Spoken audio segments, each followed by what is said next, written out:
It's Friday the 22nd of May now. Yeah, the year seems to be flying by. Like, it's almost like the year is taking place. Like, the days are going by, the weeks are going by, the months are adding up without any of us really partaking in it. I feel really disconnected from the seasons, from nature, from everything. Like, this whole like being in quarantine thing has just, I don't know, it's almost like going to sleep for a couple of months or being in a coma for a couple of months and waking up, and then it's like, oh, the world has changed all around me. Only we haven't woken up yet. We're still in this weird kind of like nightmare. And so yeah, I feel really like disconnected from actually what is going on outside and what season it is and everything. And even though I've been out a little bit more in the past 2 weeks, because before that I didn't go out at all, and then the past 2 weeks I've been out a little bit, like gradually kind of easing myself into it, because I didn't go out before because we weren't allowed to here. They were really, really strict. So in case you haven't watched any of my other videos, it's not my choice. It wasn't my choice to not go out. It was that we weren't given that choice. Only one person per household was allowed to go out and do the shopping. And I was the weakest link. I was not the obvious choice to go shopping, because it would have taken me all day and many, many journeys to actually get enough stuff to feed my little family. You know, just water alone would have taken one trip, because we can't drink the tap water here, so we rely on bottled water. And filters would have been, you know, like a water filter would have been useful, but when the whole thing started, like all of those parts of shops were shut down and closed, so you know, now you can't get a water filter anyway. So yeah, that's definitely something to look into in the future, but that's something that we missed this time around. But yeah, so I've been trying to acclimate myself to what's going on outside, and each time I go out it feels a little bit more normal and a little bit less scary, and I'm less kind of fearful really of the virus and of other people and everything. And today I went for a walk with my little dog, and it was the first time I'd been out on my own actually. So that was like a big deal, but I just like, I kind of felt like I was just not going to have any independence, and if I didn't kind of take some quick serious action, because this whole like quarantine thing has stolen a lot of that from me. You know, maybe you can't understand this, I don't know, but it depends on like how it was where you were, I guess, and also maybe the influences that you had around you at the time, and whether they were like supportive and nurturing or not. From my perspective here, there was a lot of fear and a lot of confusion, I guess, really. And so we all just like went along with what we were told. And when you live in the middle of like the city, and there are police everywhere if you go outside, and military, you know, army people, then it's very hard to do anything but what you're told to do. So that was what was done, and then since then it's like, yeah, things have opened up and we're allowed out and about a bit more now, and I've been out, and you know, it was kind of like part of my other reason for not going out as well was because I injured both of my feet, so I couldn't even go anywhere. And so yeah, so I've been out now, but we have like, you know, there are times of day when you're allowed out and stuff, and there's a curfew and all of that, so it's not as relaxed as it kind of feels on the surface. So I went on my walk today, and I was kind of thinking, oh, it feels quite normal actually, and I was a little bit sad about all the businesses that were shut and all the hotels that were boarded up. And just looking at them, you know, places that I've known for years and places that I've been in and liked, and you know, that where people who work in them I kind of like know as an acquaintance and always say hi to and have a little chat with. And it really struck me that like loads of them aren't going to open up again. They're just not going to be able to. And there were like some cafes and they had a sign on the door saying, you know, if you'd like to order anything, please WhatsApp us the night before, and then you had to arrange a time to go and collect it. And then I started thinking, is this the way the world's going to work from now onwards? Like, is it going to be like hole in the wall service everywhere, so we won't be able to go and sit in a restaurant or a cafe? Because there are some beautiful little restaurants and cafes here that are like in old buildings or like down in a little kind of like cave enclosure, and I don't see how they're going to survive because most of them do not have outside space. Like, we're in the middle of a city, you're lucky if you have an outside terrace, yeah? So these places, like, are they going to open up again? Will it be safe for us to go and sit inside them? Or it's just strange. And clothes shopping, like, how will we be able to try on clothes in a shop? I mean, I don't understand how that's working. I walked past some clothes shops that were in the process of opening this morning because it was like my walking time is early before things open. You're only allowed out from between 6 a.m. and 10 a.m. and things that don't really start opening until 10 or 10:30.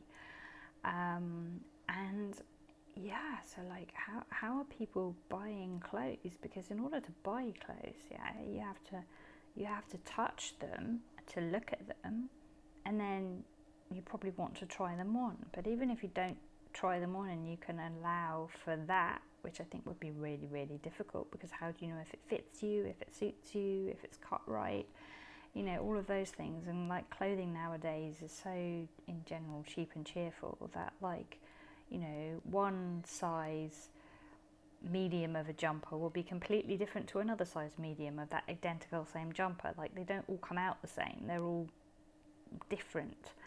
And so yeah, I have no idea how stuff's going to work. It's going to be really strange. And so I was a bit saddened by the whole thing, but I also kind of felt more normal and more comfortable being around people, and I felt really eager to get back to normal again and to be able to walk around without a mask on. And I was kind of thinking, yeah, maybe next time I go out I'll be ready to not wear a mask because it's really mixed here at the moment. And then I came home and they've just passed a different law in Spain, which covers Mallorca as well. And now it's like we have to wear masks. We're not allowed to not wear masks. It's become compulsory. And then it's like within the supermarkets, they've changed the policy. So now you don't have to be 2 meters apart. You only have to be 1.5 meters apart, which is really confusing. And one starts to really question what the heck is going on here. And it's starting to be really annoying because it's like, are we supposed to be scared of this virus and to take it seriously or not? Is it real or is it a complete fiction? Is it just a bad flu? Yeah, and then everything's just gotten taken out of control, and you know, the media blew it up into this big deal, and now they don't know how to get out of it without being like sued by, I don't know, millions of people for bankrupting their entire existence. But it's like, you're told the mask won't do anything, it's ineffective, so don't wear it. That's what loads of people are saying, yeah? And that the mask is bad for your immune system, so you shouldn't wear it because it stops you from breathing in oxygen, so you're only getting recircling carbon monoxide, yeah? So there's that like information. And then there's the other information saying, no, you should wear a mask because it's going to protect you and keep you safe, and if you wear a mask, then you're not going to spread it, because if you've got it, you're not going to give it to someone else, okay? So I understand that, but like the whole like wear a mask thing is all about there's something to be feared, yeah? It's contagious, it's a virus, we need to be scared of this thing because it's dangerous and it's deadly. So why are they telling us we have to wear masks again in public everywhere, which implies that maybe the curve has gone back up again and they're a bit concerned about what's happening to people. But it implies a level of heightened vigilance. And then they're saying, hey, but it's okay if you stand closer together. Like, that doesn't make any sense. If it's dangerous, then surely you stay farther apart. You stay 2 meters apart, or maybe even further. It's just wonky. I don't get it. And it annoys me.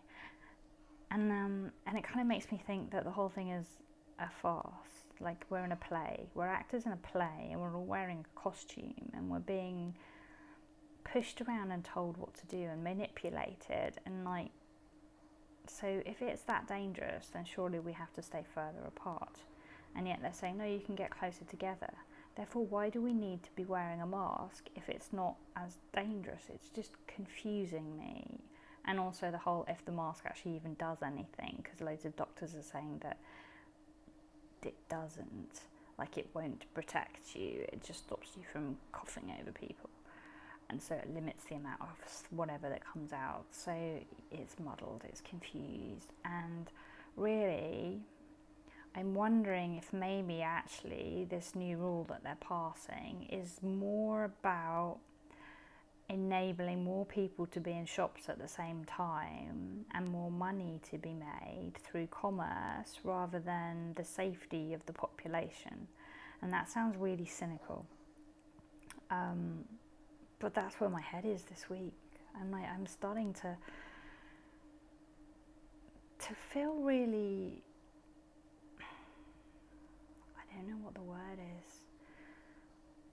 Skeptical for sure. Miffed, yeah. And yeah, I'm just questioning more stuff now. And I think it's because, like, you get used to it, don't you? And so you go through the different stages of like change, challenge, and grief, and all of that stuff, all of the different cycles of adapting to a loss, a bereavement, yeah. And it was the loss of the world, the loss of our life and everything. So you go through the 5 stages of grief in order to kind of get through that, and you go up and down, backs and forwards, and then eventually you kind of get to acceptance. And every so often you'll flip back into one of them, but it's only for like, 5 minutes or an hour or so, or maybe a day at the most. But it's not like as all-encompassing. It doesn't cripple you anymore. So you're mostly in acceptance, or maybe you're in denial. You could argue both, I guess. But I think mostly I'm in acceptance, and I'm in acceptance because I'm tired of worrying about it. I don't have the energy to worry about this thing anymore because it just takes up too much space and too much time and too much energy. And it makes you feel crap, it makes you feel depressed, it makes you feel weak and powerless, it makes you feel hopeless, it makes you feel a bit suicidal at times, to be honest. Like when this started, I just wanted to say, hey, can you stop the world? I want to get off, please. And part of me really, really did just want to get off. I was like, can I just go to, the next place? I want to go to where we end up after here. I'd like to just fast forward to that place. Please take me out now. Just please take me out in a nice, soft, gentle way, not through suffocation via a virus. And then, you kind of like get through that and you shift and you get used to it and you accept it and you make a new life within the new environment, and you get comfortable with that new life, and it's okay. And there are certain things that you miss, but for the most part you can cope with it, you can deal with it, as long as nothing worse happens. And then from that space, which then feels quite safe again because it's become a new cozy home, you start to question the narrative that is being delivered to you, as opposed to just accepting it. And my questioning it has, I guess, been to step away from it entirely and to allow my own brain to slow down and stop moving and worrying so fast and so frantically, and to process it all properly, like all 2.5 months worth of it, and to kind of see where I fall, like where I fall, where my opinion falls, without anybody trying to push it or pull it in a, you know, in a direction in their own, to do with their own agenda. And where I fall is that I guess it doesn't quite feel real, and I'm starting to wonder if it is. And you know, like, people have unpicked the statistics and spoken about them and said that yes, this many people have died, but less people have died of X, Y, and Z this year than they would have normally. So a lot of the people that got put down as having died from the virus probably actually died from X, Y, and Z instead. So maybe the numbers aren't quite as bad as we think they are. So then maybe it's just like a bad flu season. And I could be completely wrong about this. This is just me like hypothesizing and theorizing. But I don't know. It's not been as bad as they said it was going to be.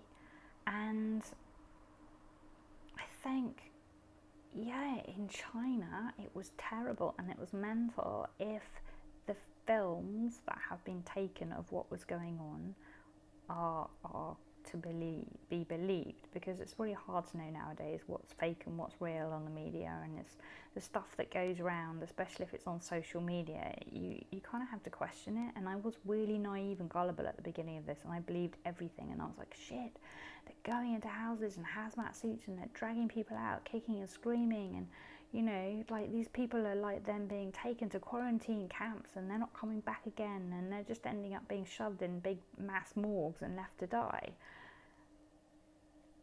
But I don't actually know if that's true. I just know that those are the images that were being presented to me. It's a bit like, you know, when the news channels were showing different people in wards, like patients in busy wards on ventilators, and then it turned out that the news from like 3 or 4 different countries was saying that oh, this was a hospital in their main city, and it's like, no, it was like one hospital ward, and then everyone else just stole it, borrowed it, and used it, and said it was their country, and that's not really very transparent, is it? So you start to doubt things. And then there was like an image on the British news, which you think you should be able to trust, and it was a dummy. It wasn't even a real person on a ventilator. And then it's like, okay, so when we see all of this footage, is it real or not? And the footage of like the doctors and nurses in the hospitals like meditating and chanting mantras and stuff is just, I don't know, it's posted on social media and it's meant to be joyful and it's meant to like kind of like warm your heart because they're all bonded together and they're being so brave and everything. But it comes across as a bit creepy as well, and a bit like, I don't know, it gives me the creeps. And maybe that's because like I've watched too many propaganda videos. I don't know. You know, I watched a video that was put out and it was about the Olympics and the opening ceremony and how it was basically and I didn't watch it at the time. I've only watched this clip on the internet, so I could be talking rubbish now. I have no idea. But it was like, but what I watched was, it was basically saying the conspiracy behind the coronavirus and how it was all, you know, that they knew this was coming years ago. They'd had it all mapped out. And it was how the whole like opening ceremony, the story of that was like acting out a pandemic and everything. And you watched the opening ceremony and it was really, really creepy, like really creepy. And I don't quite understand why there wasn't a load of controversy about it at the time, or maybe there was and I just missed it because I have not watched the news for years. Okay, so like I could have missed the whole thing. But like that opening ceremony and the footage from it that I saw with all of the bears and the doctors and the nurses dancing around and like just, it made me think of those doctors and nurses doing their mantras in the corridors, and it was just a bit creepy. And yeah, it just makes you wonder, like, what actually has been going on inside these hospitals. Like, have they been absolutely full and overflowing and full of dead people, and have they had to choose who lives and who dies or not? Because here, where I am, like, we were told not to go to the hospital because we weren't supposed to be like overloading the staff, and so that the beds weren't all overrun and everything. But then I've heard from like several people here who actually got the virus, so they were sick, so there was a virus, and they were sick, and they ended up going into hospital to be treated because they needed help with like the ventilation, with their airways and stuff. And they said that the hospitals were empty, like there were hardly any people in there. And then I know somebody who whose father was in hospital, really, really sick and dying from dementia and old age. Yeah, he was really, really old. And so she was in the hospital a lot consecutively, like during this whole thing at the beginning while he was passing. And she said that they were sending ventilators from the island, to the mainland and lending them to other countries because they didn't need them here. They had too many, and that the hospital again was really empty. So it's really hard to know what to believe. And this is not my first-hand information. This is information that's come from other people to me. So like everything that I'm saying could be completely wrong, and I could be really pissing people off by talking about this in this way. And if I am, I really apologise. I apologise if I'm being too casual, too flippant, if I'm being disrespectful towards people, because I have utmost respect for everybody who's been working during this time and putting themselves in harm's way.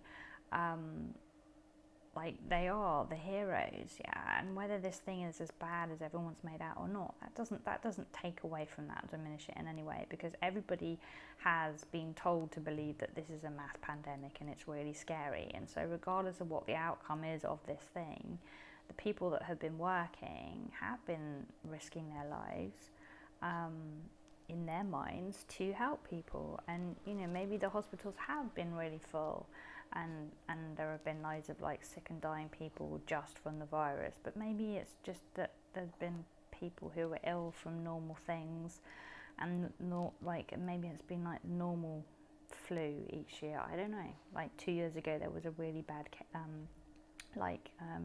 pneumonia here on the island, and I think it was in England and other places as well. And so loads of people who got the flu ended up with pneumonia, and I was one of those people.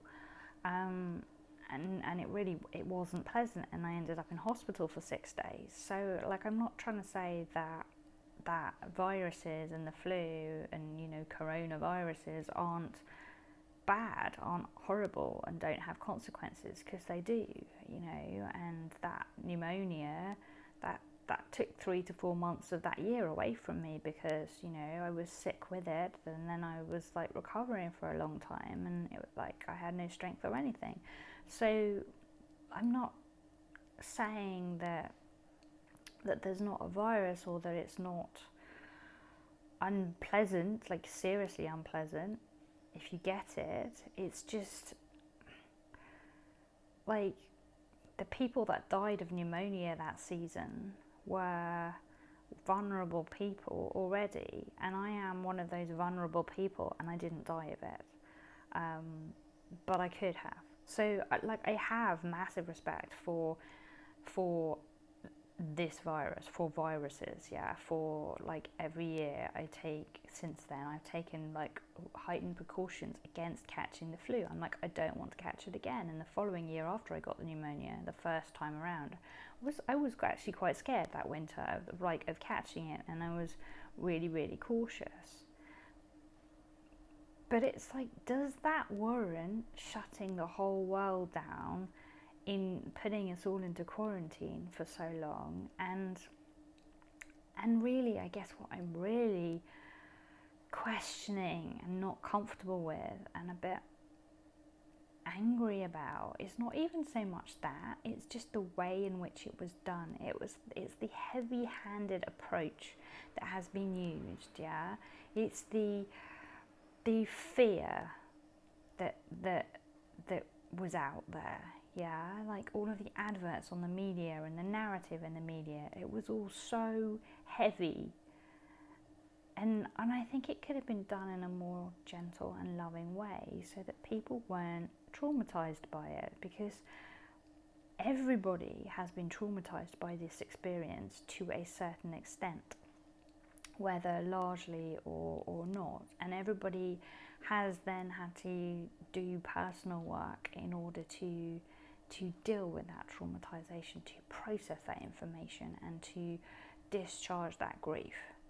And I think a lot of that could have been avoided. It's like, regardless of whether it's like serious or not, the way that you treat people and the way that you talk to people really should always be loving and kind if you are world leaders.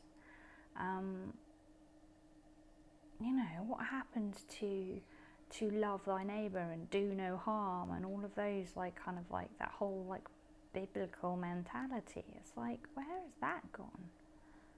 There's none of that out there at the moment. It's just, I don't know. And then the ones that are trying to be a bit more like that are just manipulating and twisting the whole thing to their own political gain anyway. Yeah, so I feel a bit disillusioned, really, I guess. That's the long and short of it. I was feeling really positive, really hopeful this morning. I was like, yay, life feels a bit more normal. We've got some more freedoms. I was kind of like thinking, yep, I really am ready to be more me. Like, because me is not living in fear. Me is trusting that we are protected. Me is believing in the good of the universe. So me is not walking around with a mask on, because that's the opposite of that. Me is free speech and free thinking, and free choices. And then I come home and I find out that it doesn't really matter what I'm thinking or feeling about that, because somebody else has made that decision for me, and that decision was not the one I was about to make. And it leaves me confused. So yeah, I guess I'm going to have to go back into researching and reading and watching a bit more about what's going on right now, so that I can try and figure out how to feel and whether I need to be more fearful or not. So yeah, watch this space. I'm sorry if it was a bit rambling today. I'm just a bit perplexed, really.